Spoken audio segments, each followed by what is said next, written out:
여러분 지금 이 국제 정세가 상당히 어렵습니다. 특별히 이스라엘과 팔레스타인 사태는 보통 심각한 것이 아닌 듯합니다. 이전에는 우리가 이런 일들이 남의 나라 일이고 강 건너 불 구경하는 그런 입장이었다면 지금은 그렇지 않습니다.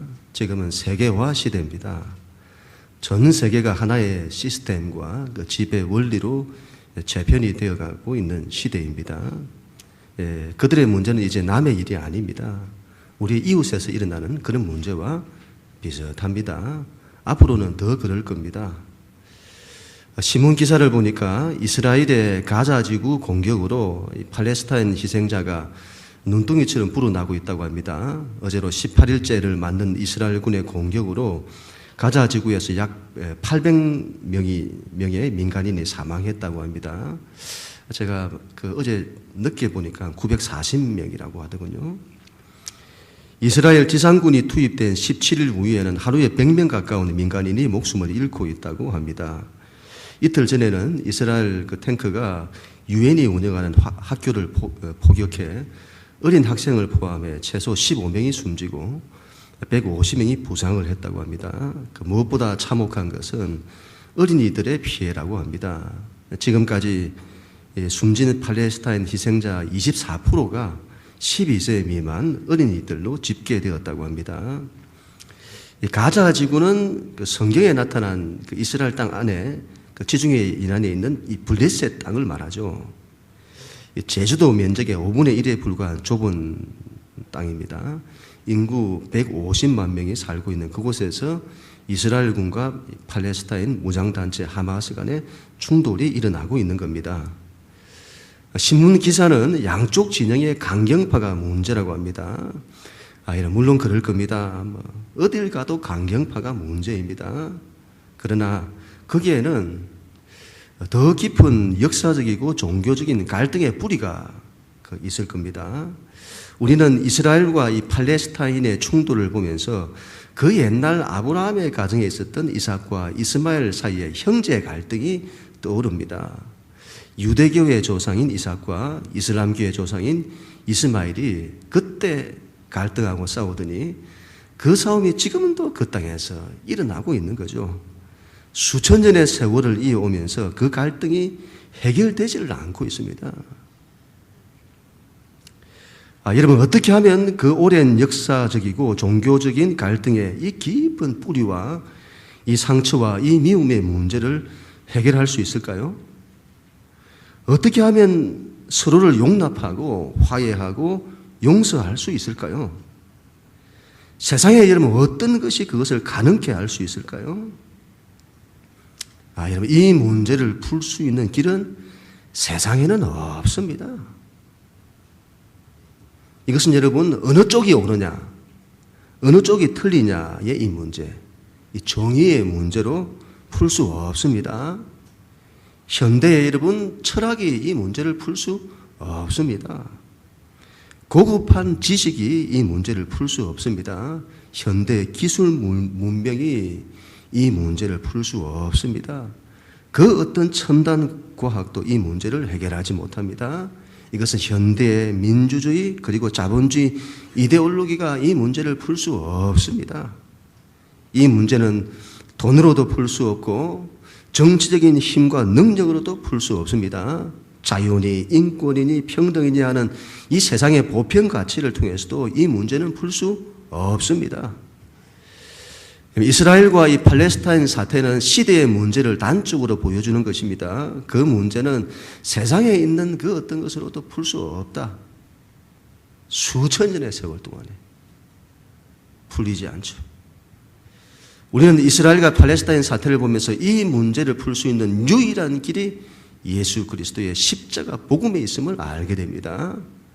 바로 하나님께서 죄인된 우리, 하나님과 원수되었던 우리를 살리시고자 독생하신 아들을 주시기까지 당신 자신을 희생하신 그 하나님의 사랑과 희생만이 이 문제를 풀게 됩니다.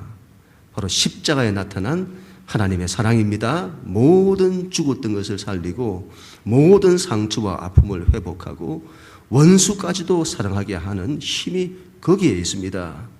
이 십자가 복음을 통해서 이삭과 이스마엘은 화해할 것입니다. 이 십자가 복음을 통해서 그들의 모든 상처와 아픔은 치유될 것입니다. 그들의 눈물은 씻기워질 것입니다. 위로가 임할 것입니다. 이 십자가 복음을 통해서 그들은 서로를 용납하고 용서하며 하나가 될 것입니다. 그 옛날 구약의 이사야 선지자가 그토록 보기를 원했던 그날이 올 것입니다. 그날이. 그가 말했던 그때 바로 예수 그리스도의 십자가를 통해서 이루어지는 하나님의 나라. 그래서 이사야 11장 6절부터 8절 말씀에 그때의 이리가 어린 양과 함께 살며 표범이 어린 염소와 함께 누우며 송아지와 어린 사자와 살찐 짐승이 함께해서 어린 아기에게 끌리며 젖먹는 아기가 독사의 구멍에서 장난하며 젖된 어린 아기가 독사의 굴에 손을 넣을 것이라. 내 거룩한 산 모든 곳에서 해됨도 없고 사감도 없을 것이니 이런 무리 바다를 덮음같이 여호와를 아는 지식이 세상에 충만할 것임이니라. 바로 우리 하나님께서 예수 그리스도를 통해서 이루시는 사랑과 평화의 그 나라입니다. 그 나라를 오게 하는 것이 바로 예수 그리스도의 십자가의 복음입니다. 우리는 예수 그리스도의 십자가가 얼마나 큰 힘이요 능력이요 영광인지를 알아야 합니다. 여러분 이것은요 세상의 문제를 푸는 천국 열쇠입니다. 이 세상이 풀 수 없는 근본적인 문제를 푸는 천국 열쇠입니다. 이것을 약하게 바라보아서는 안 되겠습니다. 이것을 어리석게 바라보아서도 안 되겠습니다. 십자가는 세상 사람들이 바라볼 때는 약하게 보이고 어리석게 보이나 믿는 우리에게는 우리를 구원하시는 하나님의 능력이요 하나님의 지혜입니다. 우리가 오늘 읽은 이 에베소서의 이 말씀은 이 에베소서는 옥중서신이라고 합니다. 사도 바울이 로마 감옥에서 쓴 편지입니다. 어쩌면 바울은 자기 인생의 마지막이 될지도 모를 그때에 바울은 자신이 세운 교회에 편지를 한 겁니다. 그들 교회와 그리스도인들에 대한 바울의 간절한 이 사랑, 그 마음으로 그들에게 신앙을 당부하는 겁니다. 바울은 에베소서를 통해서 우리가 믿는 신앙이 무엇이며 우리가 예수를 믿는다는 것이 얼마나 큰 복이요 얼마나 큰 영광인지를 말합니다.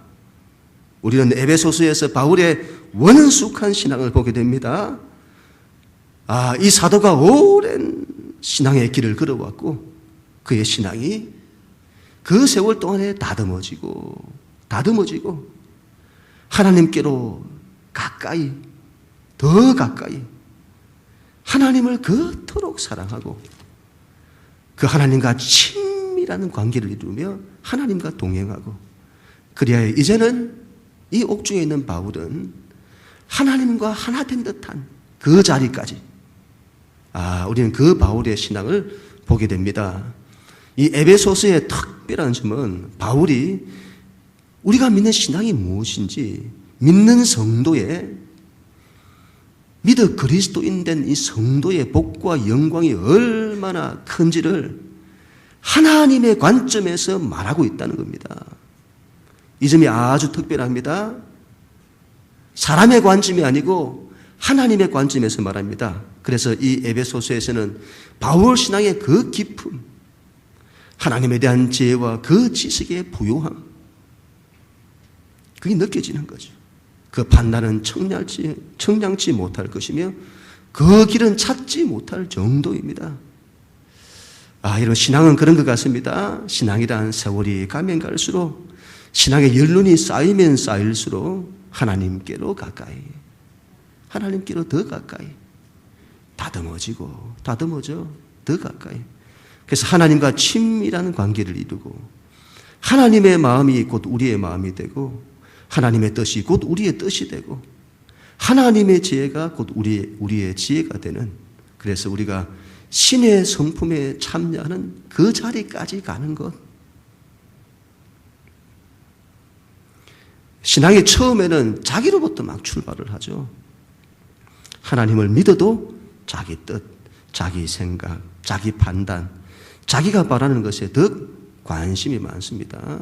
신앙을 자기 중심으로 이해를 하고 자기 관점으로 보게 됩니다. 그런데 신앙이 자라면 이것이 점점 바뀌게 됩니다. 자기 중심에서 하나님 중심으로, 자기 관점에서 하나님의 관점으로 바뀌는 것입니다.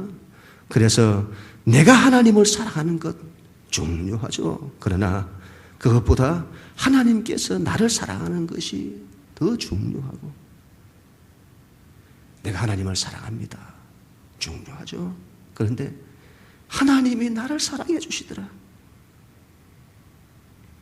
이게 더 중요하고, 내가 하나님을 위해서 뭔가를 하는 것보다 하나님께서 나를 위해서 뭔가를 하시는 것이 더 중요하게 되는 것입니다. 내 마음보다 더 중요한 것이 하나님의 마음이고, 내 뜻보다 더 중요한 것이 하나님의 뜻이 되는 것입니다. 신앙은 그렇게 자라는 겁니다. 그래서 하나님과 우리가 하나가 되는 것입니다. 그 자리까지. 신앙을 우리의 관점에서 바라보면 십자가의 이 높고 깊은 지혜와 능력이 잘 보이지를 않습니다. 하나님의 관점에서 바라봐야 합니다. 하나님 편에서, 하나님의 입장에서 바라볼 때에 십자가 복음은 우리 하나님의 오랜 역사의 꿈이요, 하나님의 목적입니다.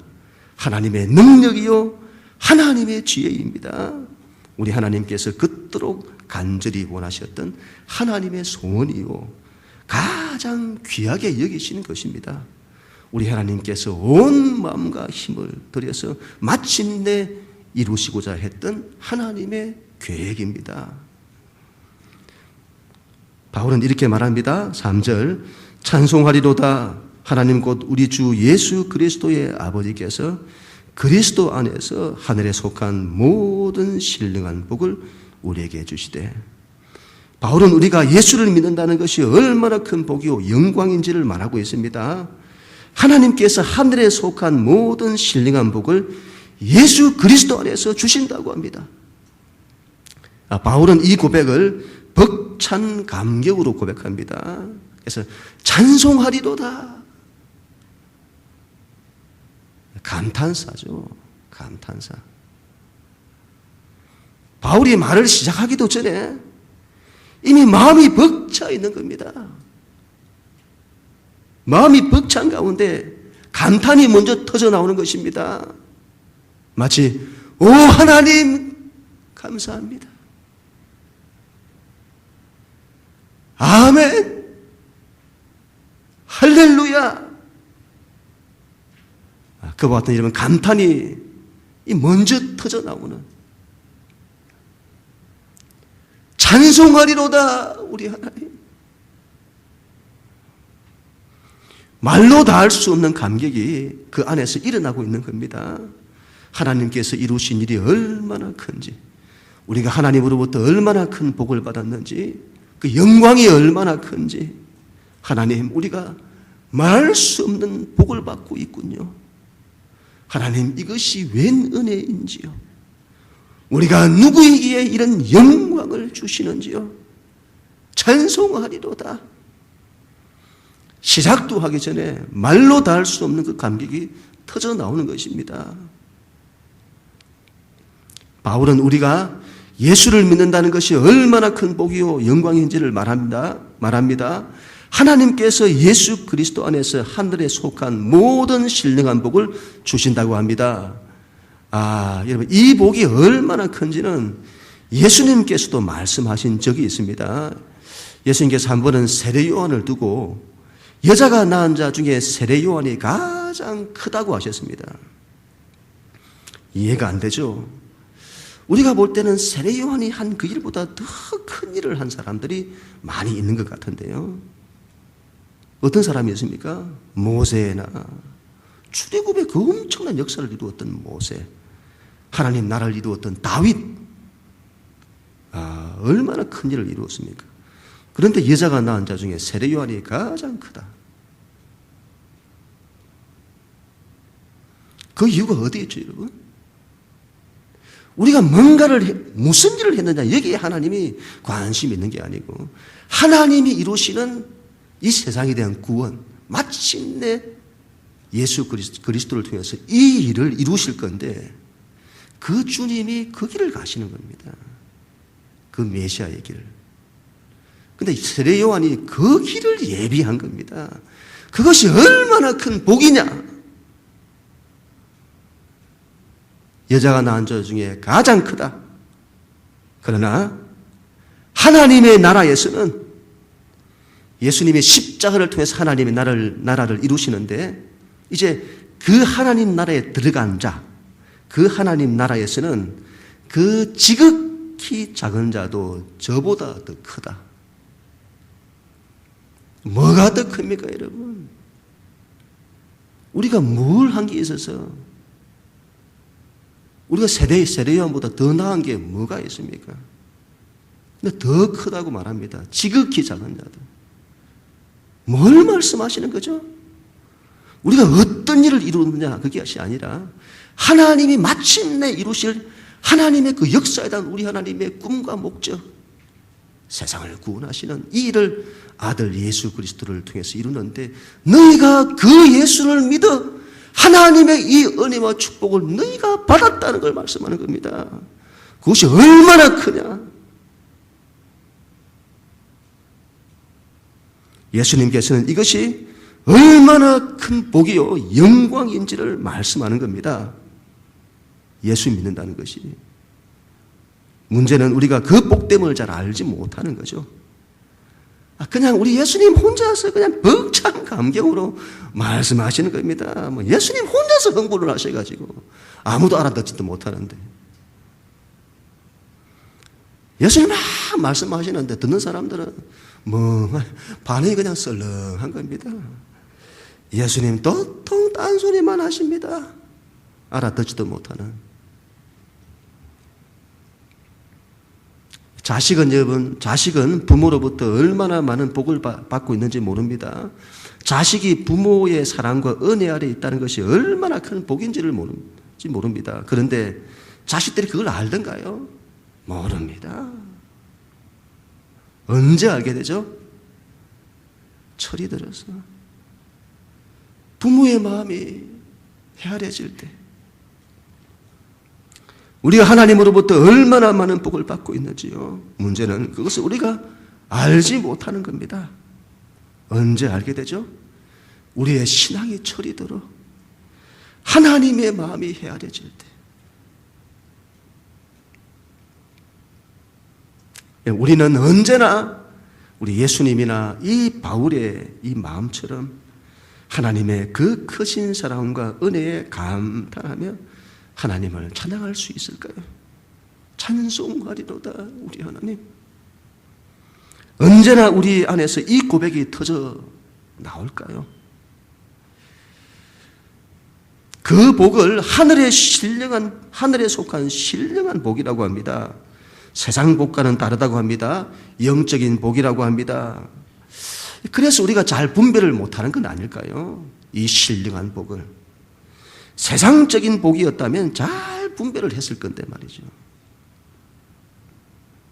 신령한 복. 신령한 복도 그냥 복이 아니라 모든 신령한 복이라고 합니다.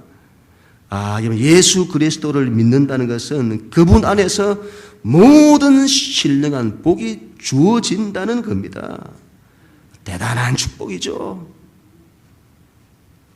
어쩌면 우리가 예수 그리스도를 믿는다 데서 오는 이 축복이 우리가 생각하는 상상 이상일 수 있을 겁니다. 감히 우리가 다 헤아릴 수 없는 하나님 수준의 높은 복일지 모릅니다. 우리가 깨닫지 못해서 그렇죠. 우리는 그 풍성한 예수 안에 우리 가운데 허락된 이 풍성한 복을 놓치고 있는 건 아닐까요? 신앙이 예수를 처음 믿어서 죄의 문제를 해결받고 구원받아 천국 가는 것이 보장됐다고 하는 거기서 만족하고 그 이후에 구원받은 하나님의 백성들 가운데 그 이후에 하나님 허락하시는 그 엄청난 풍성한 이 복들을 우리는 다 놓치고 있는 건 아닐까요?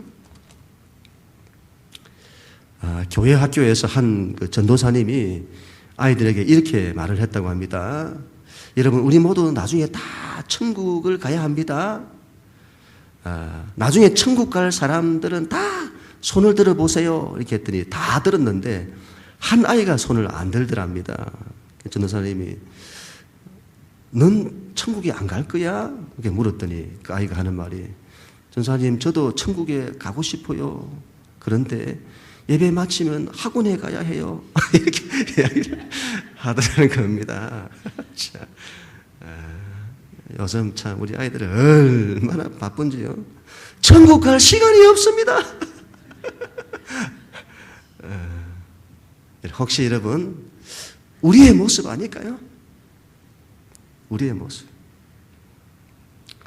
우리는 예수를 믿는다는 것이 얼마나 큰 복이요, 얼마나 큰 영광인지를 놓치고 있는 건 아닐까요? 4절 말씀, 곧 창세전에 그리스도 안에서 우리를 택하사 우리로 사랑 안에서 그 앞에 거룩하고 흠이 없게 하시려고. 바울은 우리가 예수를 믿는 것이 얼마나 큰 복이요 영광인지를 계속 말합니다. 하나님께서 그리스도 예수 안에서 우리를 택하여 주셨다고 합니다. 하나님이 우리를 택하셨다. 바울은 누구보다 예수 그리스도를 반대했던 사람입니다. 예수 믿는 사람들을 엄청난 열심을 가지고 박해하고 잡아들였던 사람입니다. 자신은 하나님의 역사에 반대했던 사람입니다. 그런 자신은 하나님으로부터 심판을 받아 마땅한 자였습니다. 그런데 하나님께서 그런 죄인된 자신을 만나주신 것입니다. 만나주신 것뿐만이 아니라 그런 자신임에도 불구하고 자기를 이방인의 사도로 세워주시는 겁니다. 바울은 하나님께서 자신을 택해 주신 것이 얼마나 큰 하나님의 사랑이요 은혜였는지를 알았습니다. 그래서 이후에 바울은 늘 때마다 고백을 했습니다. 하나님, 저는 죄인 중에 괴수입니다. 죄인 중에 으뜸입니다. 저는 사도들 중에 제일 못난 자입니다. 저는 질그릇입니다. 그런데 어찌하여 저를 택하여 주십니까? 어찌하여 저 같은 사람을 사랑해 주십니까? 바울은 이 죄인된 자신을 사랑해 주시는 이 하나님의 그 크신 사랑이 예수 그리스도 안에서 나타났다고 합니다. 그래서 로마서 5장 8절에서 이렇게 말합니다. 우리가 아직 죄인 되었을 때에, 이게 중요하죠, 여러분. 우리가 죄인 되었을 때에 그리스도께서 우리를 위하여 죽으심으로 하나님께서 우리에 대한 자기의 사랑을 확정하셨느니라.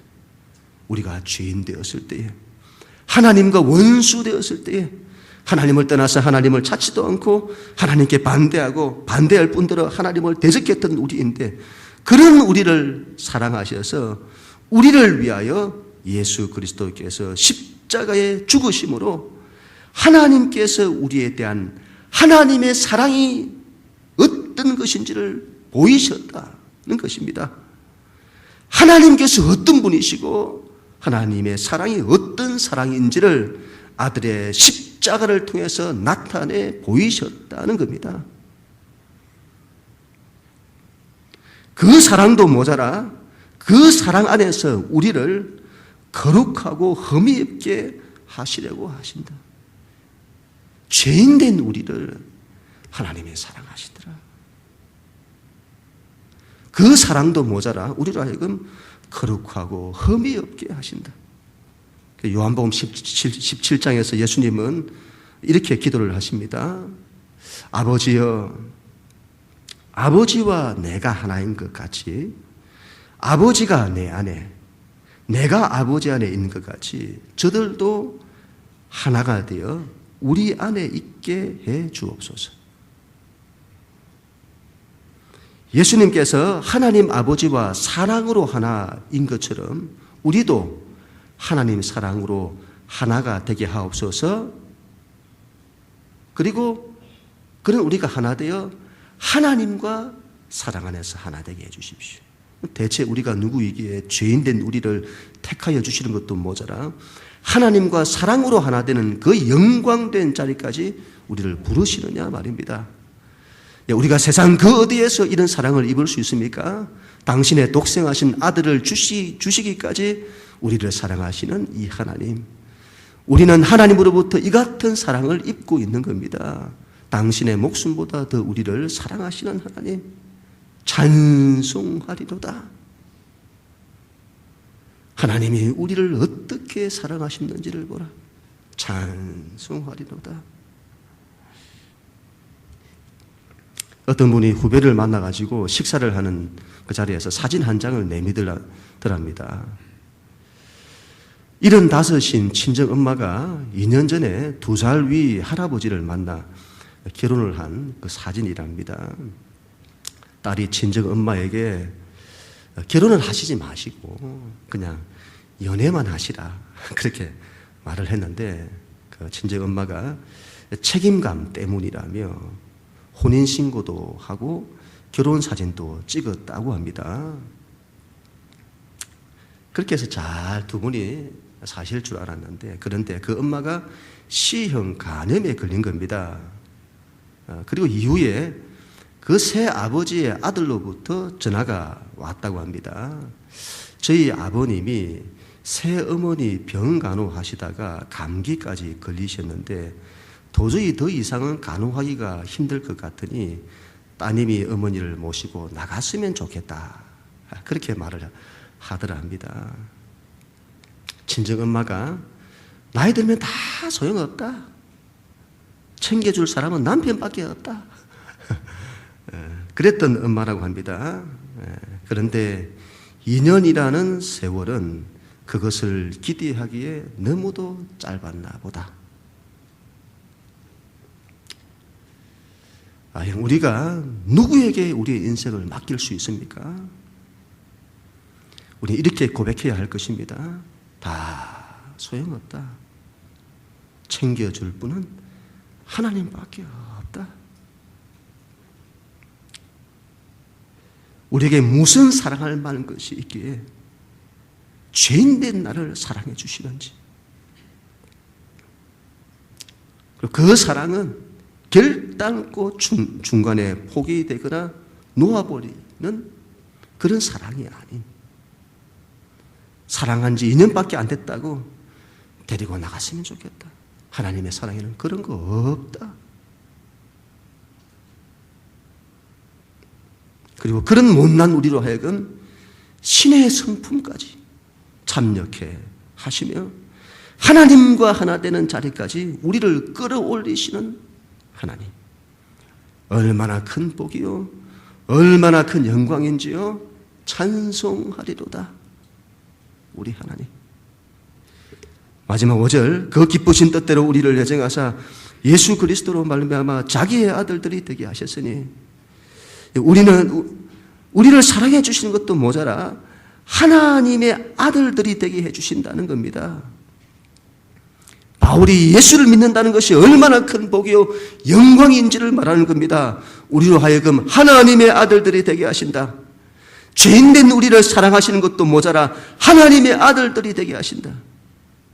우리가 예수를 믿어 하나님의 자녀가 된 것입니다. 예수 그리스도로 말미암아 하나님의 아들과 딸이 된 겁니다. 얼마나 큰 축복인지요. 이 정도면 가슴이 벅차 올라야 할 것인데, 우리 하나님의 자녀입니다. 하나님의 아들입니다. 가슴이 벅차오를 말씀이죠. 이런 감정이 안 일어나면 의지적으로도 하나님 맞습니다. 우리가 그런 복을 받았습니다. 얼마나 큰 복인지요. 그렇게 의지적으로도 동의가 되어야 할 것입니다. 그런데 우리의 마음은 왜 이럴까요? 이런 말을 들어도 맹수. 너무 자주 들었던 말씀이기 때문일까요? 아마 우리가 역사의 마지막에 하나님의 나라가 완성될 것인데 그 나라에 들어가면 우리가 깜짝 놀랄 일이 한두 가지가 아닐 겁니다.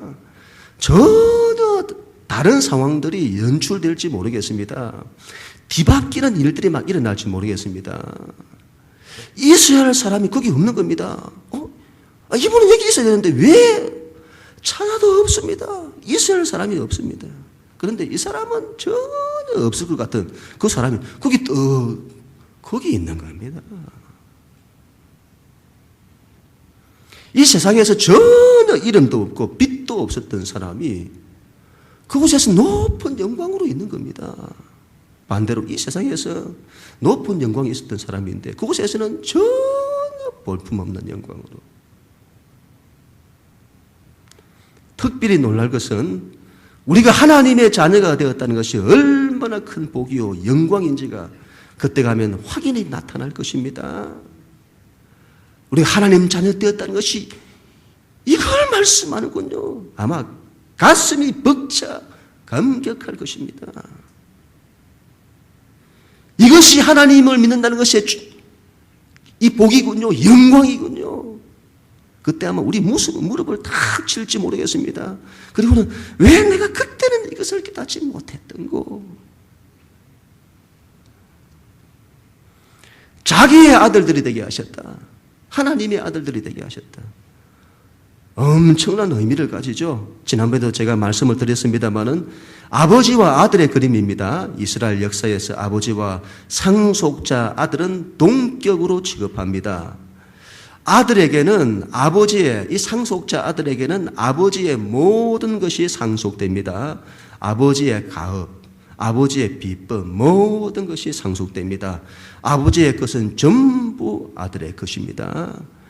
아버지 하나님께서 아들 예수 그리스도를 그토록 사랑하시고 그에게 모든 것을 상속하시는 것처럼 하나님께서 우리를 예수 그리스도 안에서 하나님의 자녀의 위치까지 끌어올리셔서 우리를 하나님의 사랑의 대상으로 삼으시고 그런 우리에게 하나님 나라의 것을 전부 우리 것으로 허락하시는 이러면 우리가 예수 안에서 이 축복과 영광이 우리 가운데 허락된 것입니다. 얼마나 큰 복인지요. 찬송하리로다. 또한 하나님의 자녀되게 하셨다는 것은 자식을 포기하는 부모가 없듯이 하나님께서 우리를 결단코 포기치 않으신다는 것을 약속하시는 것입니다. 우리를 위해 모든 것을 아끼지 아니하시는 우리 하나님이시다. 찬송하리로다. 우리는 예수를 믿는다는 것이 얼마나 큰 복이요 영광인지를 알아야 할 것입니다. 우리가 하나님의 말할 수 없는 은혜와 사랑을 받고 있습니다.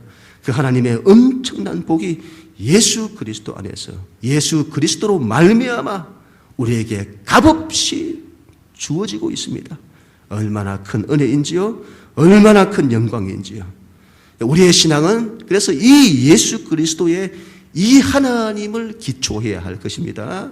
그 반석 위에 우리의 신앙을 세워야 할 것입니다. 그래야 우리의 신앙은 우리의 못남과 우리의 실패와 우리의 좌절이 우리를 넘어뜨리지 않도록 해야 할 것입니다. 예수 그리스도의 그 하나님이 우리 곁에 계십니다. 그 하나님이 어떤 분이시고 그 하나님께서 우리를 어떻게 위하시는지를 기억하고 그 하나님으로 말미암아 자신을 세워야 할 것입니다. 여러분 실패와 좌절이 있습니까?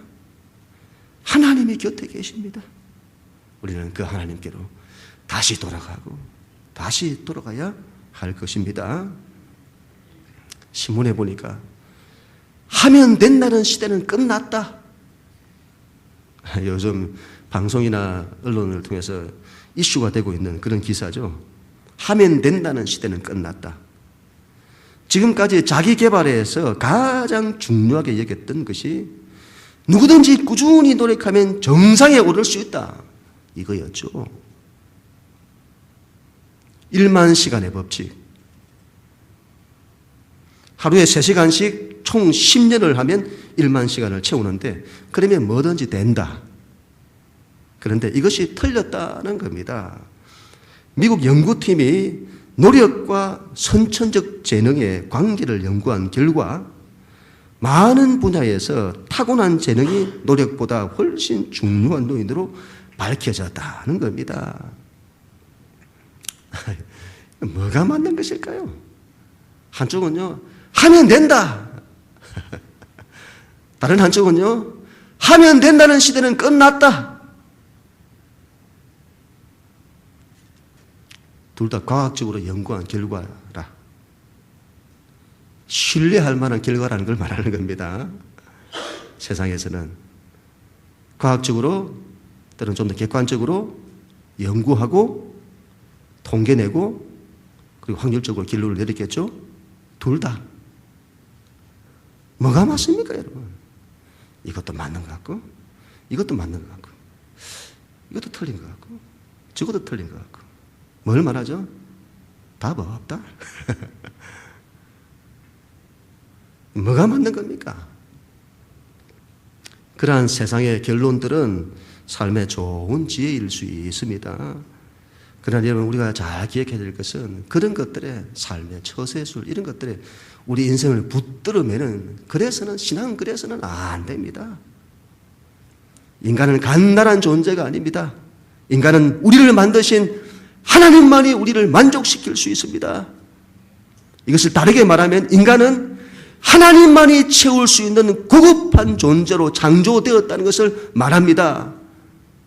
세상은 삶의 처세와 자기 개발 그런 것들에 열광을 하는데 인간은 그런 것으로 채워지는 존재가 아니다. 우리는 우리 자신을 더 큰 내용으로 채워야 할 것입니다. 하나님으로 채워야죠. 하나님의 영광으로 채워야 할 것입니다. 세상 것으로 채우려 하지 말고 하나님으로부터 오는 것으로 채우라. 그 신앙에서 가장 중요한 것은 그 대상이신 하나님. 너무도 중요하고 너무도 상식적인 신앙에서 가장 중요한 것인데 우리가 가장 많이 놓치는 것. 정작 우리가 신앙생활을 하는데 대상인 하나님이 없는 종교생활하는 우리만 존재하는 신앙에서 가장 중요한 것은 그 대상인 하나님. 그 하나님도 십자가의 예수 그리스도를 통해 나타난 그 하나님. 우리가 그 하나님을 믿고 그 하나님과 인격적인 관계를 이루며 그 하나님의 사랑을 받으며 하나님의 사랑을 받는다. 그리고 우리가 하나님을 사랑하며 그 하나님과 사랑의 관계를 이루어 하나님과 우리가 하나 되며 그 하나님의 자녀로서의 삶을 살아가는 것. 이것이 얼마나 큰 복이요, 큰 영광인지. 우리가 이것을 깨달아 남은 인생 우리 하나님께서 예수 그리스도 안에서 허락된 모든 신령한 복, 이 모든 것들을 받아 누리는 우리 모두가 다 될 수 있기를 주님의 이름으로 간절히 축원합니다.